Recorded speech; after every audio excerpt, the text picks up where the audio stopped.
अस्सलामुअलैकुम स्टूडेंट्स, उम्मीद है आप खैरियत से होंगे। आज हम मैट्रिक्स चैप्टर का जो लास्ट टॉपिक है, लास्ट एक्सरसाइज है, वो पढ़ेंगे। टॉपिक है लीनियर इक्वेशन को सॉल्व करना by method of inversion and Cramer's rule. These are the two most important topics in this chapter. तो पढ़ेंगे कौन से मेथड में? पढ़ेंगे inversion method and Cramer rules method. ये दो क्वेश्चंस दिए गए हैं, इसको सॉल्व करना है इन्वर्जन मेथड पे और इसको क्रैमर रूल्स पे। तो चलो स्टार्ट कर लेते हैं। फर्स्ट, राइटिंग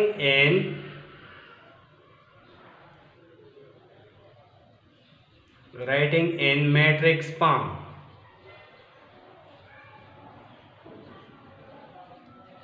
मैट्रिक्स फॉर्म में लिख के इस लीनियर इक्वेशंस को, ये जो दो लीनियर इक्वेशन दिए गए हैं, इनको मैट्रिक्स फॉर्म में लिखें। किस तरह लिखेंगे? ये जो वेरिएबल के कोएफिशिएंट हैं, यहाँ पर क्या है? 2 है, तो ये हो गया 2। यहाँ पर क्या है? 3। यहाँ पर 1 है, यहाँ पर -1 है, तो ये एक मैट्रिक्स बन गया। इसके साथ जो वेरिएबल है उसका भी मैट्रिक्स बनाए। वेरिएबल कौन कौन से हैं यहाँ पर? x एंड y,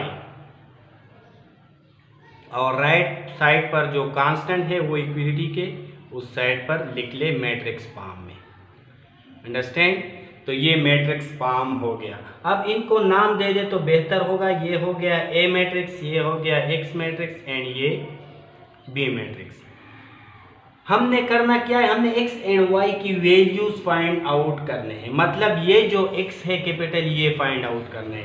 तो लिखेंगे ये इक्वेशन फॉर्म में इस तरह आएगा, ax = b। फाइंड आउट करना है x, तो a इनवर्स को लेफ्ट साइड से मल्टीप्लाई करें। a इनवर्स को लेफ्ट साइड से मल्टीप्लाई करें। इनवर्स की एक प्रॉपर्टी है कि ये a अपने इनवर्स के साथ कैंसिल हो जाएगा, तो बच जाएगा identity matrix and x = a inverse b। ये आइडेंटिटी मैट्रिक्स किसी भी मैट्रिक्स के साथ मल्टीप्लाई हो जाए तो वो मैट्रिक्स खुद आएगा। नोट करें कि आइडेंटिटी मैट्रिक्स किसी भी मैट्रिक्स के साथ मल्टीप्लाई हो जाए तो वो मैट्रिक्स खुद आएगा। तो यहाँ पर ये x = a इनवर्स b आ गया। अब अगर हमारे पास a इनवर्स एंड b है तो उसको मल्टीप्लाई करेंगे और जस्ट रिजल्ट आ जाएगा। लेकिन b मैट्रिक्स तो है हमारे पास, a इनवर्स नहीं है, तो हमने पहले फाइंड आउट करना है a इनवर्स को। तो चलो फाइंड आउट करते हैं a इनवर्स।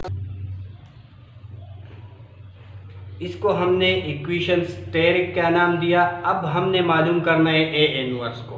तो पिछले क्लास में हमने पढ़ा था जो a इनवर्स होता है उसके लिए ज़रूरत होती है डिटर्मिनेंट की और एडजॉइंट की। डिटर्मिनेंट ऑफ ए क्या है? Just writing in straight lines matrix A, that is 2 3 1 -1, their determinant is -2, multiplication of corner elements minus multiplication of these two elements 3 and 1, that is 3. Now we have -2 and -3 equal to what? -5. अब अगर ये determinant 0 होता तो हम solution find नहीं कर सकते थे।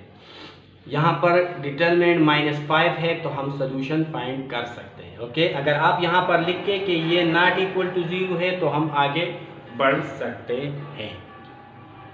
Okay, so proceeding next, finding the adjoint of matrix. मालूम कर सकते हैं क्या आप एडजॉइंट? बहुत ही सिंपल है adjoint.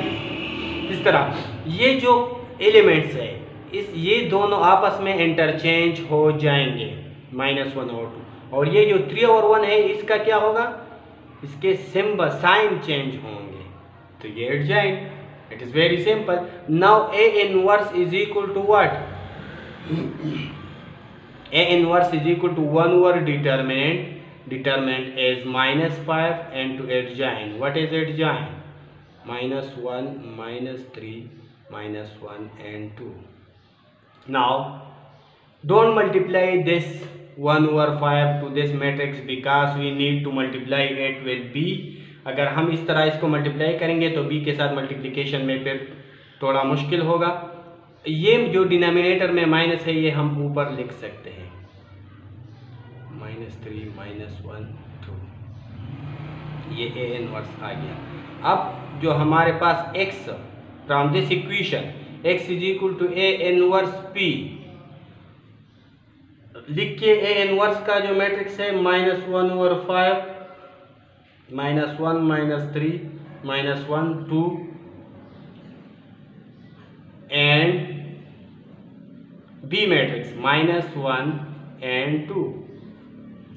Now multiplying these two matrices just using the rules of multiplication, ये रो इसी कॉलम के साथ मल्टीप्लाई होगा, माइनस माइनस +1 प्लस -3 2 -6। नेक्स्ट ये जो रो है ये इसी कॉलम के साथ मल्टीप्लाई करें, ये 1 2 2 4, तो क्या आ गया हमारे पास, ये है 1 -6 -5 और ये जो है 5 है, बाहर इसके साथ क्या है -1/5, ये मल्टीप्लाई होगा दोनों एलिमेंट्स के, तो माइनस माइनस +5/5 और नीचे -5/5, 5 कैंसिल करें तो 1 and -1 is the answer. X is equal to 1 and -1, or in other word we can write in set form, it is as 1 and -1 are the values of x and y. These are the values for x and y. Remember this answer. We have the answer 1 and -1. We are going to solve the same question by using Cramer's rule. Taking the same question and solving it by using the Cramer rule. Matrix का जो एक application वो ये है कि हम matrix की मदद से लीनियर इक्वेशंस को सॉल्व कर सकते हैं। सिमल्टेनियस लीनियर इक्वेशन हम सॉल्व कर सकते हैं क्रैमर रूल्स के ज़रिए, अगर वो 3 वेरिएबल में है, 2 वेरिएबल में है या इससे ज़्यादा में हो। क्रैमर रूल को देखें, it is a very simple. Matrix form में लिखे, मैट्रिक्स फॉर्म,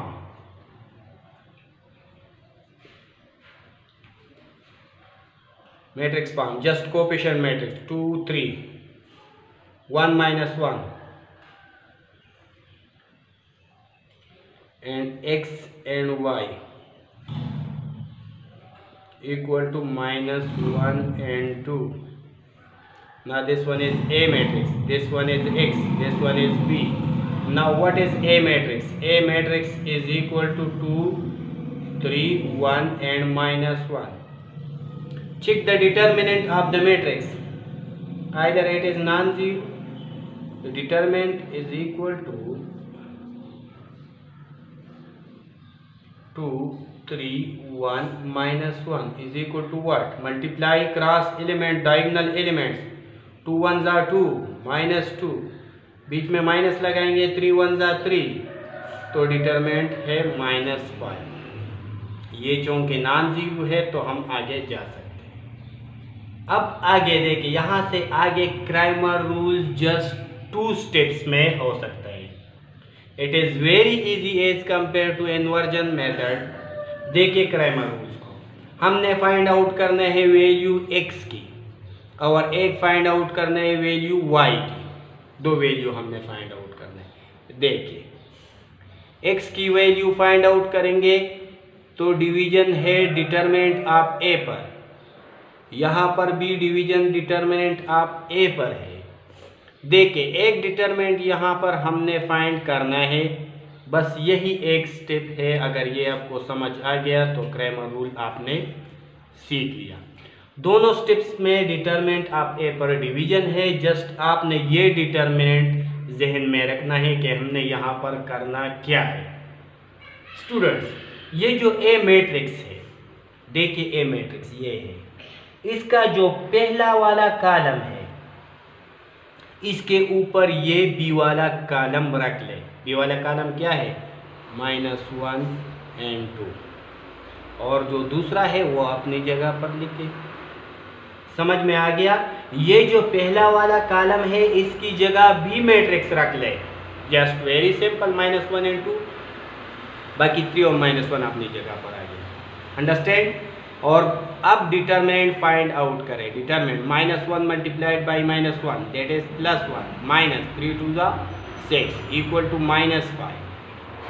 और डिवीजन किस चीज पर है? Determinant of A. What is determinant of A? That is -5। So x की वैल्यू क्या आ गई? -5 ओवर -5 दैट इज 1। x की वैल्यू क्या आ गई? 1। Now check for y। अब ये जो दूसरा वाला कॉलम है यहाँ पर b का मैट्रिक्स लगा ले, -1 ओवर 2 यहाँ पर लगा ले और 2 ओवर 1 अपनी जगह पर आएगा। ये y के केस में करना है 1 -1 and 2 और जस्ट डिटर्मिनेंट निकाले। डिटर्मिनेंट है 2 2 का 4 -1 1 का -1।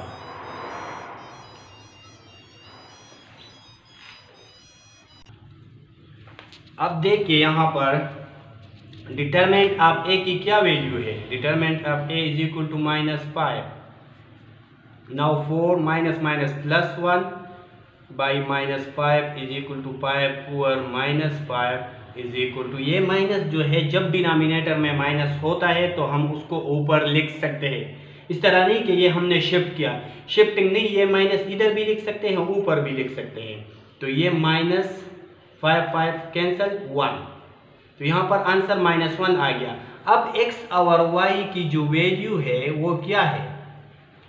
वो है 1 and -1। देखिए जब हम क्रैमर वो इन्वर्जन मेथड पर इसी क्वेश्चन को सॉल्व किया था वहां पर भी आंसर यही 1 and -1 आ गया। अब आंसर सेम आता है। मेथड जो भी आप यूज करते हैं या जिसका भी आपको पूछा गया है उसी मेथड पर क्वेश्चन सॉल्व करें, answer will come same. Okay, यही था क्रैमर और इन्वर्जन मेथड के हवाले से हमने क्वेश्चंस किए। मेथड्स बहुत इजी है। इन्वर्जन मेथड में हमने सिर्फ यहाँ पर मैट्रिक्स को कन्वर्ट करना है, ये जो सिस्टम है उसको मैट्रिक्स फॉर्म में कन्वर्ट करना है, फिर ए इनवर्स फाइंड आउट करना है और उसको बी के साथ मल्टीप्लाई करना है। क्रैमर रूल में इसको मैट्रिक्स फॉर्म में लिख लिया। अब सिर्फ डिटरमिनेंट आप ए यहाँ पर फाइंड करें।